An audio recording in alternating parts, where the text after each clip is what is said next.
What actually works? What to do next? Here's the breakdown from this week's Friday Focus on KGCI, Real Estate on Air.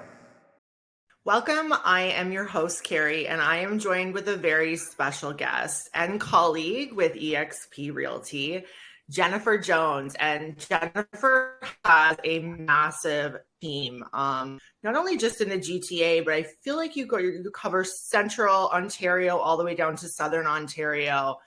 She has 40 agents on her team that she works with. And right now she's sitting in the top 10 in TREB, Toronto Real Estate Board. And that is really impressive because there's 70,000 agents in TREB. So yeah. Good for you. Thank you so much for coming on today, Jennifer. I've been trying to nail you down for a little bit. I know we were supposed to meet one day online and that didn't happen. So I'm really happy that you decided to come on today. Yeah, absolutely. It's my pleasure. I'm just happy to be here and share. And it's always a pleasure to meet new people. Yeah, absolutely. Especially we're in the same brokerage. We're going to be XPCon together in Vancouver. I believe you're going to be there, right? And absolutely. You're going to be interviewing our founder, from what I understand. I am. Yeah. So this is a super exciting opportunity for me, where I actually get to be on stage interviewing Glenn for about 30 minutes, and that'll be the second day of the conference. So just sort of working on what those questions are. And yeah, we're just really excited. I always pick his brain everywhere we go. So I don't know if you know this, but there was a Toronto picnic that was planned. That was like last month, I think. And the challenge was there was no backup plan for where it was going to be held if there was rain, which it turned into like torrential downpour in the weather. So we ended up with Glenn and all of our leadership, even some of them from the States that were at the house physically with us here. We ended up offering up the house. So everywhere I go, I've been out to Vancouver speaking different places over the past couple of months. And every opportunity I get to be around Glenn, I'm always asking him different questions, even things like, what are you currently investing in, right? Like, what stocks are you trading? And what's your disc profile, which he's a DI. It's fascinating though, because I think, we have this rare opportunity to have, this founder or billionaire who is so accessible to all of us to learn and grow from. And we just don't have those kinds of opportunities with any other brokerage, right? Yeah. And I think that what a lot of realtors are missing is the most important piece of the puzzle in my mind is making sure that you are around people that you can learn from. That's the key to all of this. We can't get there on our own. And if we can, it would take forever. So you need to surround yourself with people that are collaborative. And to be honest, I moved to eXp. Like, it's a great company, stocks, revenue share, rah, rah, rah. I moved over because of the accessibility to, I'm talking massive producers in the US, because my group, my community is heavily US based. And it was a game changer for me, to be honest, Jennifer. And it's while I'll always stay. I love it. Yeah. Well, I think even with that coaching you're doing, you've amped up your game by being around these people that are like such heavy hitters. We're not talking, the biggest teams in the company are not like other teams that are restricted hyper locally to, even with certain brokerages, you'd have to go check with another franchise owner to see if you would be able to run your team, your expansion team through their office. And then just sort of all the politics that goes along with that. So yeah, we're so blessed to be in a company with these massive producers where they're able to expand their groups and teams actually through the world without restrictions of area because it's all one brokerage. So every transaction is going through one brokerage instead of 5, 10 offices all through, which are, it's just so complicated. So yeah, how exciting, right? It is. And everybody that joins me, I'm not an active recruiter, but obviously I am very high profile on social media. So, and I have been for my entire career, 14 years. So naturally, people have been gravitating towards me and my group, which is fantastic. And they are so happy. Their biggest regret is not finding it sooner, and all of the time that they wasted trying to figure out everything on their own. Right. And I feel like a lot of realtors have this idea in their head that they need to do it all themselves. And it will take you forever. And you can be super intelligent and really able to build your systems and your business properly, but it would take you so long to do on your own. Why are you going to try and reinvent the wheel when you have access to people, or you could have access to people that have already proven systems that work? It's plug and play at this point. Yeah, that's it is so critical. It's funny, you know, my first year of attempting to run the team, and that was after the third year of real estate. So I'd made 1.1 million gross commission income on my own as an individual and couldn't service the clientele at that really, really high level, which is what brought all this repeat referral business. So at the time, you know, I attempted to kind of set this team up myself, which was a bit of a train wreck. And even though I made so much money the next year, but I actually lost 150,000. So I remember sitting down at the end of the year, looking at the P&L going, okay, like something's got to change. This is broken. So we ended up, I took my sales, she's sort of my office manager. She's actually been with me about 8 years now. I took her and sent her down to shadow what was the biggest team in the company at the time. So that's the Loken Group out of Austin, Texas. They're amazing, just such a great group of people. At the time, they were doing around 2,200 deals a year, which was pretty substantial for the, you know, the year. And so she went down and actually shadowed everything they were doing, learned all their systems and processes, and brought it back up. So, you know, we went through a whole implementation of those things. So exactly what you're saying, Carrie, with, you know, not reinventing the wheel, that's what I learned. I learned instead of, you know, having to spend all this time, you know, trying different things and, you know, breaking it and then having to fix, I just implemented what they did. And then surrounding myself with always people who are more successful, in every area, and, you know, all areas of growth in my life. It challenges you, and then you're able to learn off their mistakes or their, you know, challenges that created learning, which is so absolutely valuable, right? So we don't have to go through and make those same mistakes again. Yeah, it's so key because I have a very similar story to yours. I started a team, I want to say 10 years ago. I wanted to do all female. And down here in Southern Ontario, the only team was like Rob Golfi, Rod Frank. It was very limited. And they were small back then as well. And I had no guidance, and I tried to figure it out on my own. I crashed and burned. I didn't make any money. Like, the team was successful and made a lot of money, but I made less money.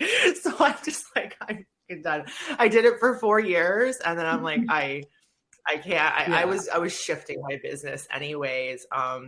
For me, I don't think I would expand my production at this point in my career. I'm very complacent and happy where I'm at, and I'm more about building other companies at this point. But yeah, you need to learn from people who have done it and are doing it right. And can I just say, Canadians are going to hate me for this, but Americans are on the cutting edge of everything in terms of systems and technology. Their energy when it comes to sales is different. And I just think they do it better personally. So that's why I love EXP, and that's why I joined, because it gave me access to these massive agents down there that are doing it right. Yeah. So, and I think if you look, there's been amazing things. Like we have, even in Canada, we have some absolutely phenomenal, massive producers. And it took me a while to find some of those, Carrie, like to figure out who was actually producing, not who's talking about it, not who's looking like they're doing it, but who is actually doing it. So we have an event coming up that we planned for. It's September 24th in Markham. And we have Peggy Hill, massive producing team that's up in the Barrie area. They do like regularly doing like 2,000 deals a year. So she's coming to speak at that event. So is Terry Hastings, massive producer out of Grey County, like up northwest of, I think she's northwest of Collingwood there. So she's coming to speak. I think understanding like our producers, especially on Toronto Real Estate Board, if you look at, you know, the top group that's sort of even above us, they are massive producers, and they would put to shame a lot of the American, even that American top group. So I think it's just sort of looking at each area, even Vancouver, Ottawa, within each area that, you know, especially the city centers and just outside the city centers within Canada, there are massive producers.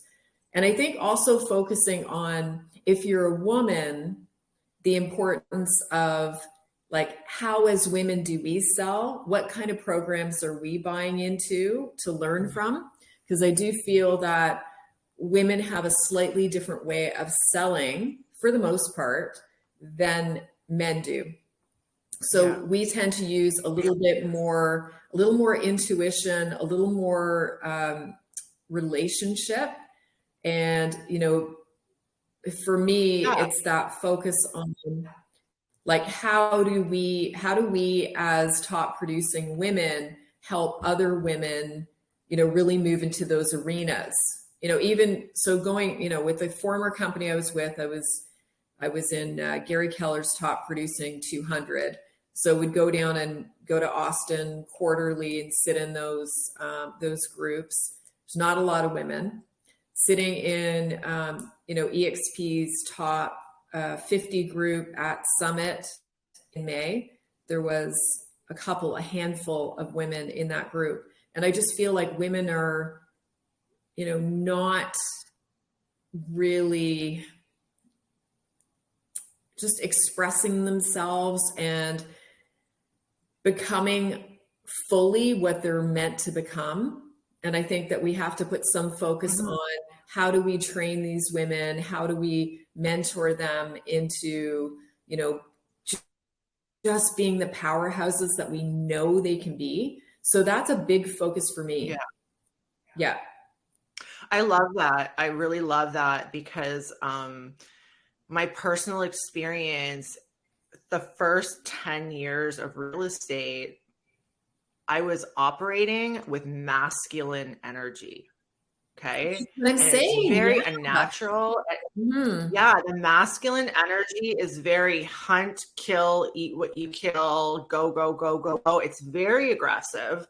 And that's the only thing, and that's the only example that I had at the time.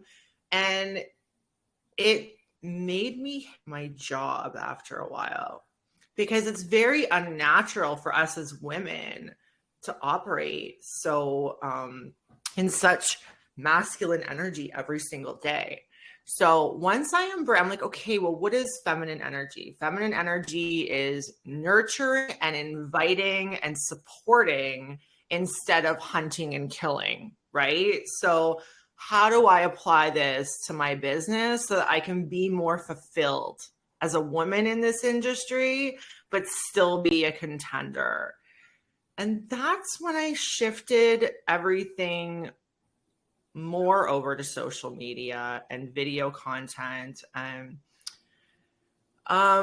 teaching and just, trying to inspire and mentoring, and the mentoring and the teaching led to coaching. And yeah, now I'm in a place where I can trade in real estate. I do half residential, half commercial. So I'm lucky I can do 10 deals a year and make a pretty good living so that I can focus on what really fulfills me, that missing piece, which is mentorship and nurturing, I think. So yeah, you're very right. And I think that whoever incorporates the feminine energy into their coaching is going to kill it with women in real estate. I had a girl on, she's a neuro-linguistic programmer. Mm-hmm. And NLP. Yeah. Yeah, I feel like that aligns more with feminine energy in terms of sales tactics, right? What do you think about that? Yeah, I mean, I've used NLP for a long time. I think NLP is a very quick way to establish trust and rapport. And so you could use that in a way that would be manipulation, essentially. I look at it and coach it from a place of, we are the best people to serve that particular client because we are coming at it from a place of what is best for them, not what is in it for us, but what is actually best for the client. And sometimes that means that they're not selling their property. They're going to hold it longer. When you're coming from a place of serving and loving others, then whatever you can do to establish quick trust and rapport is a great thing, because you are also saving them, in my opinion, from other realtors, quite a large group that are simply there to, get in, make their kill, get paid, and then they're out the back door. So yeah, I think NLP is critical. And I do think that more women leaders in the industry need to step up and teach and mentor and coach other women into success, like yourself, right? Where you're coaching, but adding more of this woman's component of how do we do it as women and then be top producers and run big, massive teams? How do we do that? Because continuing to buy from men who have aggressive sales tactics, yes, we can learn from everyone, and it's so great. And do you want to do it in such a way you feel you have a more harmonious life, you feel more in balance, you feel authentic and real because it's coming from your heart, as opposed to, just exactly what we're saying, like the hunt it and kill it, right? Yeah. I am huge into meditation and yoga, and I actually talked to Nadia about this and I'm going to ask you right now, because I think you'd be wonderful for this. I want to do a retreat. And when I say a retreat, like a workshop, hands-on retreat, and I want there to be 4 components. I want it to be business planning and actually learning how to plan their business and how to structure everything. The second component would be lead generation, social media, video marketing and communication, which is my specialty. And then I don't know if you know this, but I am deep into AI. So I would add AI into there as well. And then the third component has to be conversion. Because that's really like what use is the business plan and the systems and the leads when you can't convert them into sales, really. So I want to just implement all of those with a peaceful meditation, maybe some yoga, some wellness, have it be like a really well rounded workshop where the people that are coming are literally doing the work right there. What do you think about that? Yeah, that's awesome. I think it'd be fantastic. And that would actually tie into, there's a women's event that I put together with, so Nadia Habib and Elizabeth Riley out of the US is coming up. You definitely should get involved in that. There's some other people. I think, you know, that could tie into that event, and then maybe offering for people to sign up at that event to go to this retreat. That would be so good. Yeah, I love that. I love that. Yeah. So, okay. So for the agents out there, your first 3 years, you did over $1 million in gross commission. What were you doing? What did your day look like? What did your prospecting look like? What methods were you using? Well, that's why I think we need more training and leadership from women, because I was coming at it from that place of how do I serve? So, you know, I moved up into, it's a community, let's say it's around 65,000 people. It was dominated by, in particular, 3 different, you know, agents / teams. And I moved up there not knowing anyone. So, you know, originally where I started was, and I think this is a great idea for anyone who's in, you know, getting into the business. I had kind of neighborhood invites, right? So we'd invite them over to the house, you know, snacks and drinks, and just getting to know them, like honestly and authentically, just getting to know people and learning about what they do. And then how can we, you know, like, how can I promote them? How can I serve them? How do I help them get business? And again, it goes back to that Zig Ziglar. The way to get what you want is by helping others get what they want, you know, in a simple premise. So that became what it was. I focused on serving. I focused on, you know, helping other people, even if it meant there was nothing coming back to me. I believe that energetically, what you put out, you know, whatever you're putting out there into the universe, it's coming back to you 100-fold. So, 100%. You know, somebody needed, like a garage doors needed to be painted. You know, it was just getting out and networking, and then spotlighting businesses in the area, focused on that.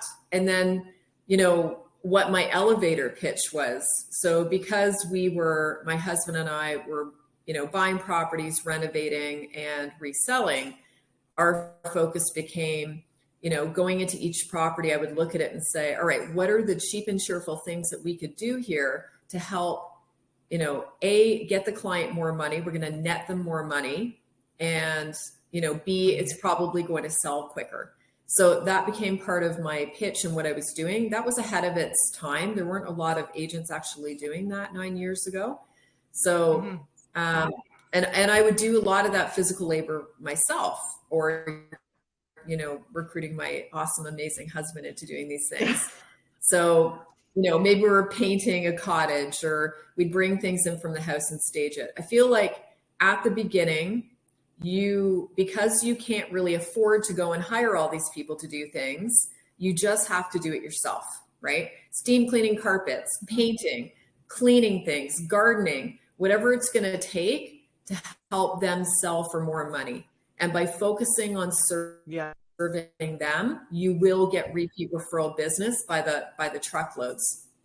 So having these get-togethers and getting to know your neighbors and learning about what they do, promoting them, that also is going to bring you more and more business. And then I actually stuck a sign on our lawn and said list with, because the vast majority of people driving by don't fully read. They don't look to see list with isn't for sale. So they end up calling about the property. And then I had a list of neighbors where I said, hey, if someone came along and wanted to buy your property, what's the number it would take to get you sold, right?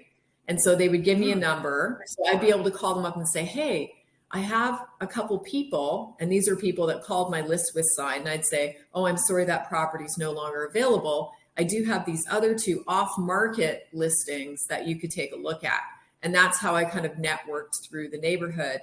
And I would show up prepared. Like, I think one of the biggest things, for agents is they don't show up looking like a professional. They show up, they're disorganized, they don't have any research, they don't know anything. So you need to know your market really, really well. Preview houses, know the sale prices, know the off markets, get to know those agents in that area that are dominating, because they have access to listings that you don't, right? So and they will help you by getting you into those properties, because they also want the objection, or the purpose is to obviously get these people sold. So, showing up, dressed well, cars clean, organized, I'd have a folder for them, and I would have, if we're looking at 5 properties, I'd have each property numbered. I'd have notes about it on there, basic questions that we know that a buyer's going to ask. Age of roof, age of windows, age of furnace, air conditioning, how old's the house, how many square feet's the house. They're going to ask you these basic questions on pretty much every single home. So do the research ahead of time, have those notes on your sheet, right? A tip too would be, if you're showing in rural areas, always write the lockbox code down on your copies, make sure that's written down somewhere, because sometimes you can get to a property and, your phone isn't going to pull up information for you. So it's easy to do. I'm old school too. Yeah. I used to do that we used to do that 10 years ago, right? We would write it down. Exactly. Even now it's like, the notes, at least into your notes on your iPhone or something. So I feel like it's easy. It is easy to get going in this business if you come from a place of, how do I serve? And not about my commission. Don't start calculating your commission and all those things. Focus on how to serve them first and learn. Like, we got licensed with Clover Properties, a rent to own. They're amazing in Ontario, like fantastic organization. All our agents that join our team are organized, because you help people who think they can't afford property, right? So you're getting them into their first homes with 30,000 down. That higher level of training on everything. We never stop learning. So even on our team, we're constantly training. We have a lawyer that trains us once a month. She comes on our training calls. We have planners, city planners that train.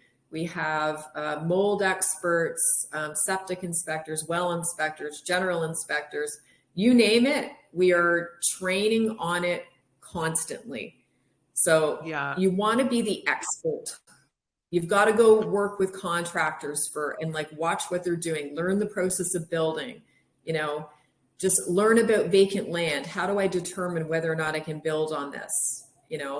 Waterfront properties, those are specialty. That's what we specialize in, because there's so many different types of ownership.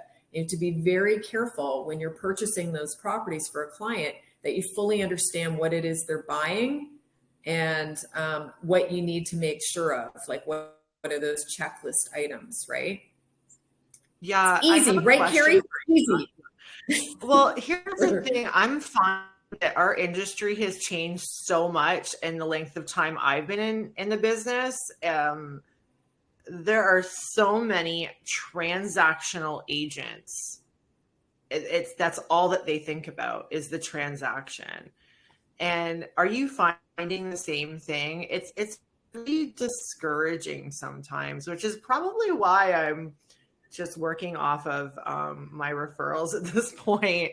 I actually had a client. You want to listen to this story? I had a client. I sold their house, and they talked to a couple mortgage brokers, and unfortunately, they only qualified for a private, maybe a B with a cosigner. It is what it is. I'm like, let's put a plan in place for you so that you have an exit strategy from this, right? So that you don't get caught up in what a lot of people are getting caught up with. They found a mortgage broker to get them in with a lender. So I'm sure you can imagine. And the mortgage broker told them that he would not approve them unless they used his wife, who is the realtor. Then they proceeded to put in an offer with her on a house that I showed them. I am just like, are you seeing more of this stuff lately? Because it wasn't like this when I got into the industry. And it's really discouraging. I just, I'm trying to. It's so hard that you've had to go through things like that. And I think there are a percentage of mortgage brokers that are essentially criminals, right? Right. I hate to say it, but it's true. Just like there's some realtors that are criminally based as well. I think for someone to take a client, was a B lender prospect with a cosigner or private to an A lender means there's false documentation there, which means they're probably paying they're either paying $10,000 to get, falsified documents to do that, or in this case, use my wife, who's a realtor, because they know that they're going to get paid that way as well. I feel like those people eventually get found out. Like there was a real estate company with mortgage brokers that were doing this, and they were all caught on camera. We don't need to go there. I look at this as like, we work off trust. We don't sign buyer reps until we're ready to offer. I always say, what you don't do that, Jennifer. No. So I thought I was the only person that did that. Our whole team.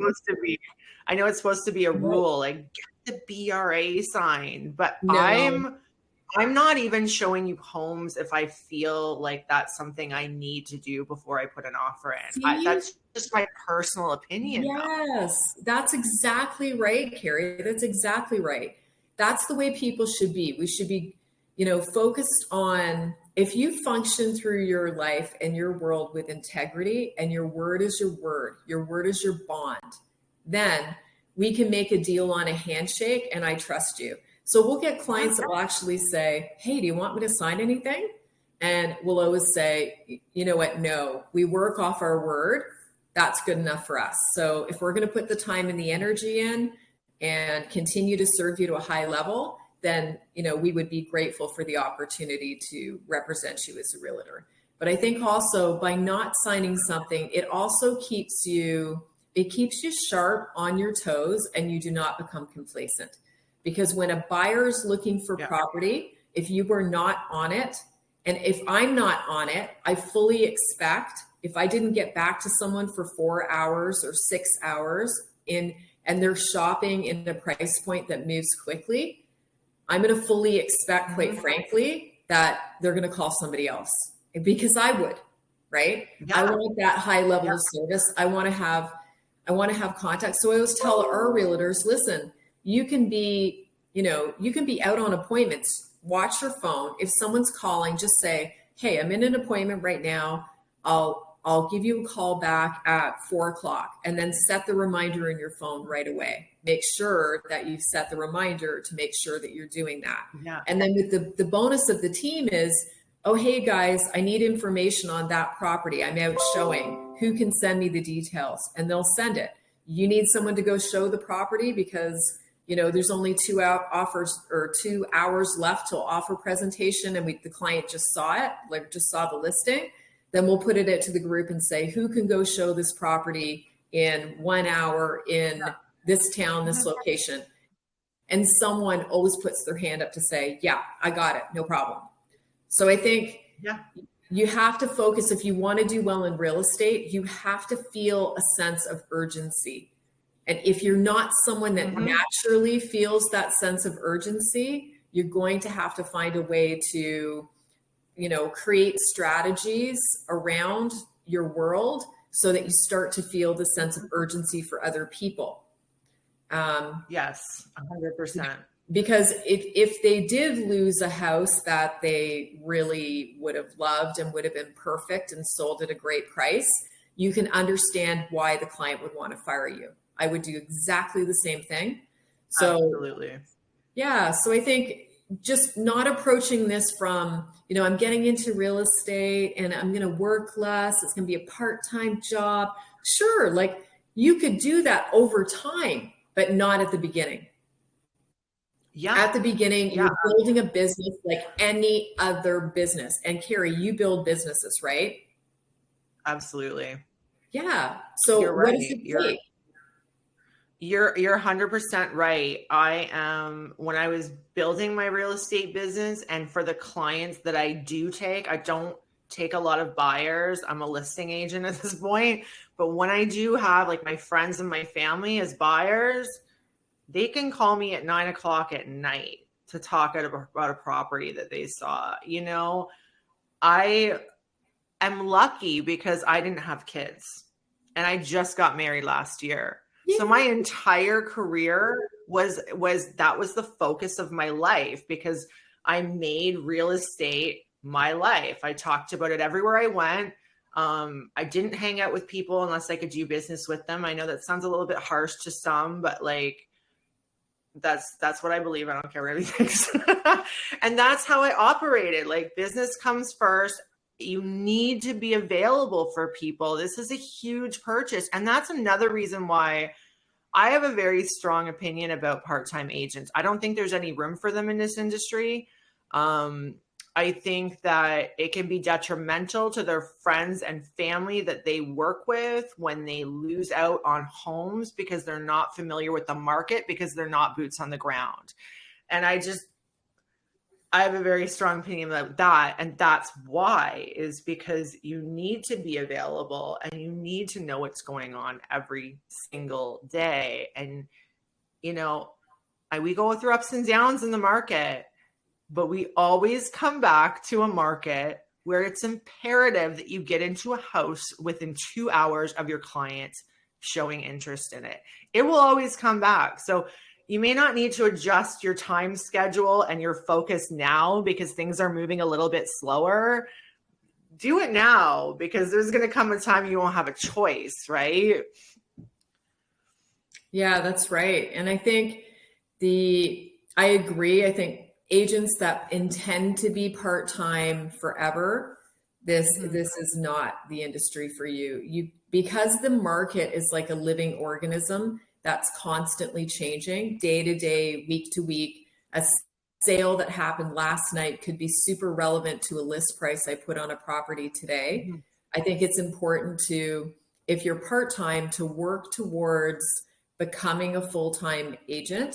Yeah. So we do bring in part-time agents, people that are intending on transitioning into being full-time, but we won't take them if their plan is to be a part-time agent forever, right? They're going to work some other job for the next couple of years. Yeah. It has to be like, this is the date that I intend to be full-time, and then working to get their finances up to a place where they can support their lifestyle based on their income, right?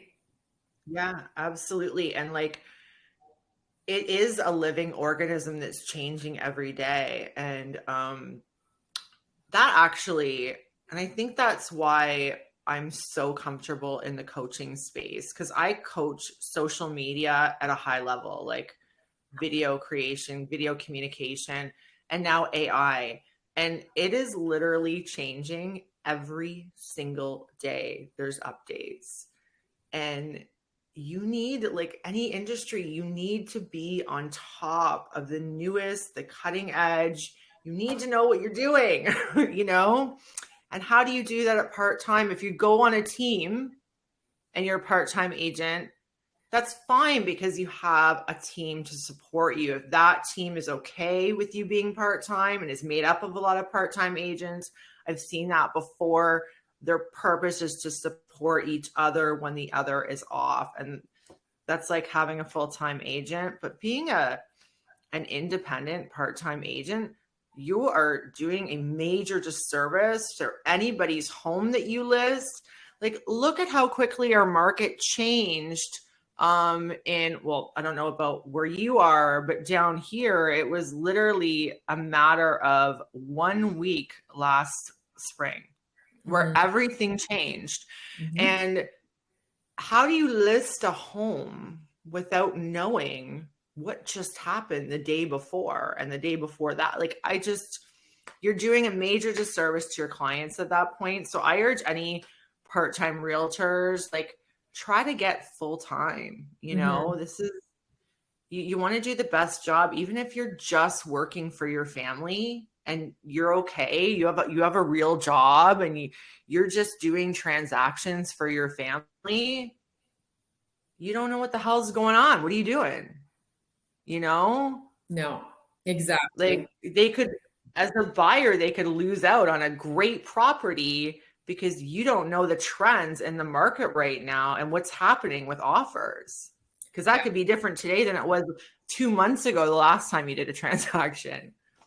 Yeah. Well, yeah, not to mention most of them are not going to read the RICO rule book, right? So they don't understand, like, what are the protocols when I'm running a multiple offer presentation? How do I notify? What do I notify? They don't even realize, oh, they're from the same brokerage. We're a multiple rep. What is multiple rep? What does that mean? How do I explain that to the client? Like, there's just so many factors, right? There's so much to know, even with, like, we are experts in bringing on new agents and taking them through our boot camp, taking them through, we have morning meetings always Monday to Friday. We have a live dial Monday to Friday. So we take these agents, we train them, we support them, and, we're helping with their list price. We have an assist that goes out with them when they're going to list property or buy property. So we want to make sure that they know what they're doing and that they have it at that really high standard. So yeah, there's so much to know. It's a fire hose of information when you're a new agent. You do need some kind of support, be it a team, be it a coach like yourself, just to have that guidance to really get going and learn in the right way. It's tougher to unlearn, things that you've learned incorrectly than to just be a blank slate, be open and learn and work on not only improving yourself in terms of your, education and training in the industry, but also your personal growth. Because we always say, like, if you don't grow in your personal growth area, then you will never earn more than you believe that you can right now, which is, here for most people. Yeah. And then you're also going to be in a position that you're going to attract, like, energetically, I believe we attract where we're resonating as clients, right? So the clients that you're attracting as a new agent typically are what I would call, like, a lower evolved person. Okay. Because they're going to, like, typically you're just taking whatever you can get as a new agent, and you're not being selective about who you're choosing to be your client. So I think the message to agents has to be, listen, you need to work on yourself. You can't look at every situation and go, it's the client's fault. The client did this, No. I take full responsibility for what's happened. Even if it's not something we created, I take full responsibility for what's happened. And these are the things that we're going to do to make this right? Even if we have a situation where we just had one last week, a buyer agent went into one of our listings with a buyer. Somebody got on top of a toilet, cracked the seat, pulled some of the trim off, obviously looking for how something was built. No one called us and let us know. So the seller comes home, discovers this. So it becomes, all right, the agent stepped in, fixed everything. Now he must be present for every single showing for the seller, right? So it's just, as agents, we have to move into a place of, like, taking responsibility, learning how to, know ourselves better and become accountable to ourselves, right? So I just think growth is so imperative. And I know that this is something that you've invested a lot of time, energy, and money in as well, right? Yeah, absolutely. It's, your head needs to be right. This industry is so hard. This is difficult, and you will either thrive or it will bleed you dry. Okay. There's no in between. And it's all going to come down to your mindset and your ability to keep educating yourself and growing. I was telling Nadia this the other day. I want to be a coach so that I can literally, my job will be to learn every single day, every new thing coming out, and apply it to the people that I'm teaching, coaching, mentoring. I just love it. I'm lucky because I love learning. Like, I was a career student before I was a realtor. So it's in my blood. My mom's a professor. My brother's a professor. I absolutely love it. I'm lucky. Doesn't come as natural for other people. Get over it. Get over yourself and be open to new ideas. Because I'm seeing a lot of this with AI, especially. So are you implementing AI into your business yet? Every day. Yeah. Yeah. We've used it a lot of for I think everyone has used it for a long time without realizing it. For myself and for the team, like, I'm using it every single day. I'm using it for content. I'm using it to improve listing descriptions. I'm using it to tweak videos or things we're posting. With Canva now, they have AI. So all our advertising and graphics and things, AI is involved. It's like Gen AI. I'm going to get myself a t-shirt, just AI.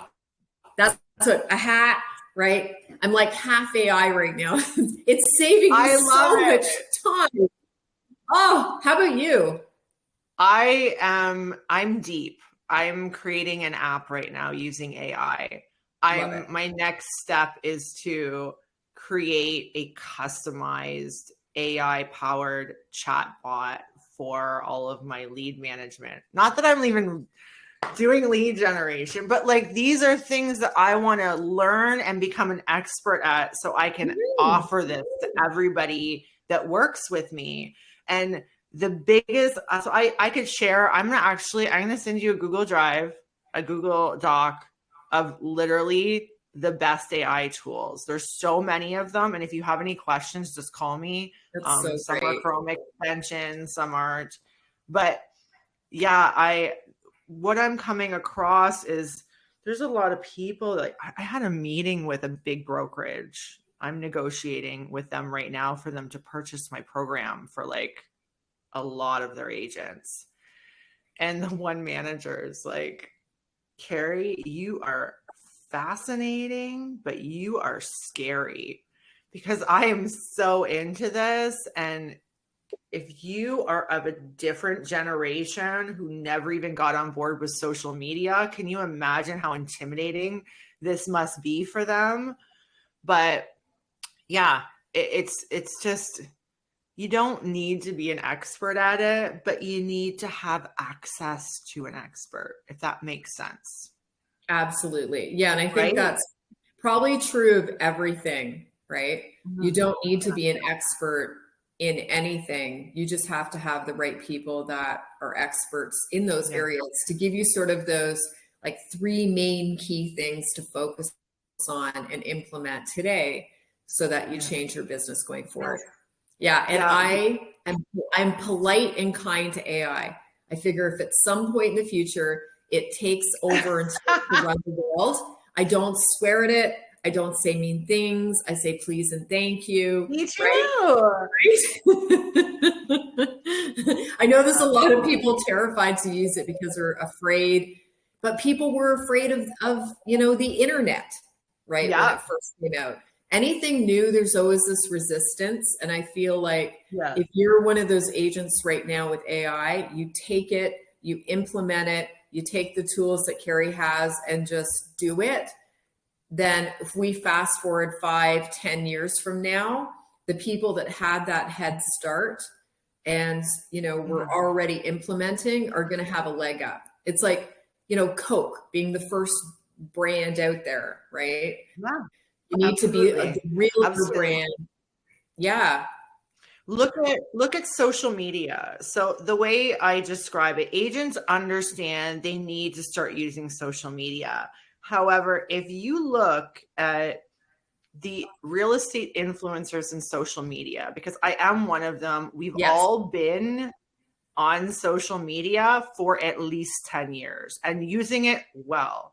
And there was such a small group 10 to 14 years ago that look at what we're doing now. Like it's like night and day. We are, and this is back when it was all pictures and words. That's what social media was. We are in the middle of a shift into video. This is like a revolution in terms of social media. It's the next revolution. They don't happen often. And now we're into video.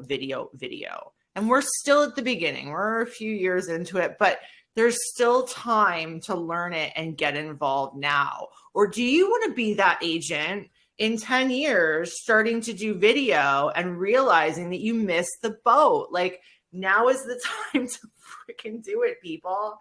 It's nice over here. Do you know that I run, like, even my clients and friends, my entire business runs through social media. My friends and clients don't text me or call me. They DM me. Like that's how deep I am in social media. And it's wonderful. It's wonderful because, you know, there's so many different ways to prospect. Door knocking, I did it. Wasn't anything wrong with it. It's very time consuming, right? I was good at it. It's very time consuming. Everyone wanted to talk to me for like a half an hour. And at the end of the day, I've hit like 5 houses. I'm like, what is happening? Cold calling. I don't even call my own leads. I've always had an ISA. So that's just not something I'm ever going to do. I built my business on the back of my SOI. I was a very social person when I first got into the industry. I built it with my SOI and I complemented it with social media. You can't do one without the other, I don't think. You should clarify for people what is SOI for all the new agents. So your sphere of influence. So the people that you know, the people, your hairdresser, your in-laws, anybody that knows you personally, that you have their contact information. And you need to be, it's not just who you know now, you need to be constantly building it as well. I feel like that's something when agents want to work their SOI as their prospecting method, they don't understand that you need to be constantly adding to your SOI in order for that to work and actually produce a decent income. But those two together were a game changer for me. And now with AI, I could literally take somebody who's afraid to be on video, don't even know what to talk about. And I could take them with AI all the way through from idea to posting. And like, there is no excuse anymore, people. No excuse. This is, you know what I did the other night?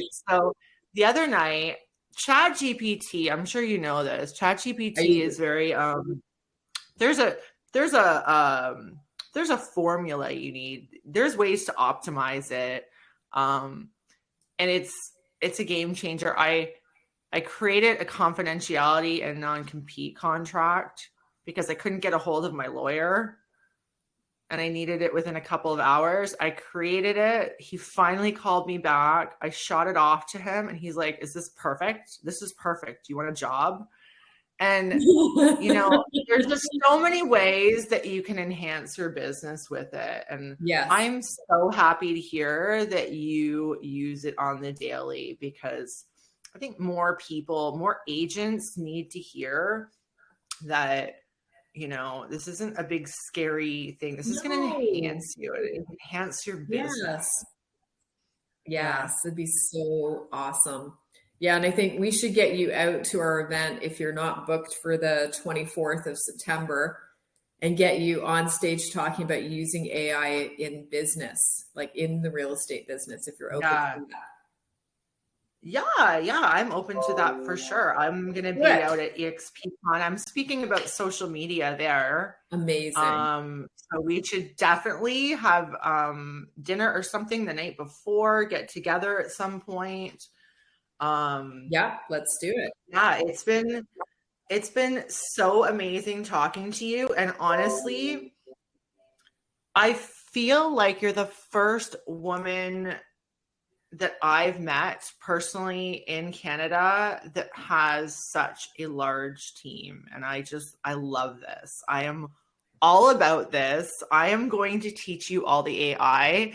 And then when my coaching, and then when I'm ready to get out of real estate, I'm going to have you teach me to build a team for residual income. Is that a deal? Let's do it. Yeah, let's do it.